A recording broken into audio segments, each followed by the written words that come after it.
السلام علیکم ورحمۃ اللہ تعالی وبرکاتہ۔ حضور اقدس قاسم نعمت مالک جنت جناب احمد مجتبیٰ محمد مصطفیٰ صلی اللہ تعالی علیہ وسلم ایک مرتبہ حضرت مولا کائنات مولا علی مشکل کشا فاتح خیبر اور سیدہ کائنات فاطمۃ الزہرا سلام اللہ علیہا حسنین کریمین رضی اللہ تعالی عنہما ان تمام افراد کو اپنے ساتھ لے کر بیٹھے اور ان پر اپنی نورانی رحمت والی برکت والی چادر مبارک کو ڈالا اور اللہ کی بارگاہ میں عرض کرتے ہیں، اللہم ہؤلاء اہل بیتی فاذھب عنہم الرجس وطہرہم تطہیرا۔ یا اللہ تبارک و تعالی، یہ میرے اہل بیت ہیں، تو ان سے ہر قسم کی ناپاکی کو دور فرما دے اور انہیں خوب پاک صاف ستھرا شفاف فرما دے۔ ام المومنین حضرت ام سلمہ رضی اللہ تعالی عنہا فرماتی ہیں کہ میں نے دیکھا رسول پاک صلی اللہ علیہ وسلم نے جب یہ دعا فرمائی تو میں بھی اس چادر کے اندر داخل ہونا چاہتی تھی۔ میں نے چادر پکڑی اور اس میں اندر داخل ہونا چاہتی تھی کہ رسول پاک صلی اللہ علیہ وسلم نے یکایک میرے ہاتھوں سے اس چادر کو کھینچ لیا۔ میں نے عرض کیا، یا رسول اللہ علیہ الصلوۃ والسلام، میں بھی آپ کے ساتھ ہوں، مجھے بھی داخل فرمائیں، میں بھی آپ کی چادر مبارک میں اس پیاری مزمل والی چادر میں داخل ہونا چاہتی ہوں۔ آقا کریم صلی اللہ تعالی علیہ وسلم نے ارشاد فرمایا، اے ام سلمہ، تم نبی کی بیوی ہو، نبی کی زوجہ، نبی کی ازواج میں سے ہو، تم خیر پر ہو۔ اور آقا کریم صلی اللہ تعالی علیہ وسلم نے جب بھی نماز فجر کے لیے تشریف لے جاتے اور آپ کا گزر خاتون جنت سیدہ کائنات فاطمۃ الزہرا رضی اللہ تعالی عنہا کے مکان سے ہوتا تو آپ اس طریقے سے ارشاد فرماتے، السلام علیکم اہل البیت ورحمۃ اللہ وبرکاتہ، الصلاۃ رحمکم اللہ۔ اے اہل بیت، اے میرے گھر والوں، تم پر اللہ کی سلامتی رحمتیں برکتیں ہوں، نماز پڑھو، اللہ تم پر رحم فرمائے۔ اور اسی طریقے سے جب نبی پاک صلی اللہ علیہ وسلم کبھی فاطمۃ الزہرا رضی اللہ تعالی عنہا کے گھر سے وقت نماز فجر گزرتے تو کبھی الصلاۃ اہل البیت، الصلاۃ اہل البیت کہتے ہوئے گزرتے، نماز پڑھو اے میرے گھر والوں، نماز پڑھو اے اہل بیت۔ اس سے پتہ چلتا ہے کہ اہل بیت میں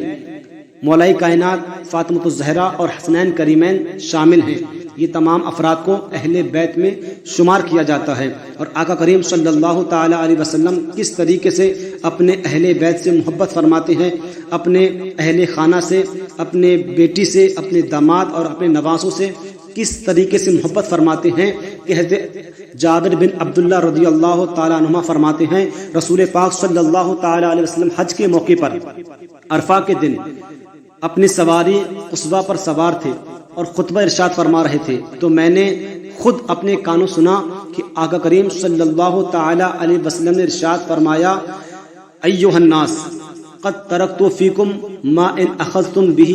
لن تضلوا کتاب اللہ وعترتی اہل بیتی۔ اے لوگوں، میں نے تمہارے درمیان میں دو بھاری چیزیں چھوڑی ہیں، اگر تم انہیں اپنا لوگے تو کبھی گمراہ نہ ہوگے۔ ایک قرآن مقدس ہے اور دوسری میری عطرت، میرے اہل بیت، میرے آل و اولاد ہے۔ اور ایک جگہ ارشاد فرمایا، انی تارک فیکم الثقلین کتاب اللہ وعطرتی، بے شک تمہارے بیچ میں چھوڑ رہا ہوں دو بھاری وزندار چیزیں، ایک کتاب اللہ، اللہ کی کتاب، اور دوسری میری اولاد۔ تم جب تک ان دونوں کو پکڑے رہو گے کبھی گمراہ نہیں ہوگے۔ عزیزان ملت وقار، اسی طریقے سے آقا کریم صلی اللہ تعالی علیہ وسلم نے اپنے اہل بیت کی مثال اس طریقے سے بیان فرمائی ہے کہ جس کو سیدی فاروق اعظم عمر رضی اللہ تعالی عنہ بیان فرماتے ہیں، عمر فاروق اعظم رضی اللہ تعالی عنہ بیان فرماتے ہیں کہ میں نے نبی پاک صلی اللہ تعالی علیہ وسلم سے یہ حدیث پاک سنی، اصحابی کالنجوم بأیہم اقتدیتم اہتدیتم، کہ میرے اصحاب ستاروں کی طرح ہیں، تم ان میں سے جس کی بھی تم پیروی کرو گے، تم جس کو فالو کرو گے، ہدایت پا جاؤ گے۔ اور اسی کے ساتھ یہ حدیث بیان فرماتے ہیں کہ نبی پاک صلی اللہ تعالی علیہ وسلم نے ارشاد فرمایا، الا ان مثل اہل بیتی فیکم مثل سفینۃ نوح من رکبها نجا ومن تخلف عنها ہلک، یعنی آگاہ ہو جاؤ، ہوشیار ہو جاؤ، میرے اہل بیت کی مثال تم لوگوں کے لیے کشتی نوح کی مثل ہے، جو شخص اس کشتی کے اندر سوار ہو جائے گا وہ نجات پا جائے گا، جو اس کشتی میں سوار نہ ہو سکے گا ہلاک ہو جائے گا۔ اور اسی طریقے سے آقا کریم صلی اللہ علیہ وسلم نے ایک مرتبہ ارشاد فرمایا لا یؤمن عبد حتی اکون احب الی من نفسه وتكون عطرتي احب اليه من عطرتي واهلي احب اليه من اهلي وذاتي احب اليه من ذاتي، یعنی تم میں سے اس وقت تک کوئی بندہ مرد مومن کامل مومن نہیں ہو سکتا جب تک کہ وہ مجھے اپنی جان سے، میری اولاد کو یعنی حسنین کریمین کو اپنی اولاد سے، میرے اہل کو اپنے اہل یعنی میرے گھر والوں کو اپنے گھر والوں سے، اور میری ذات کو اپنی ذات سے زیادہ محبوب نہ کر لے، جب تک مجھے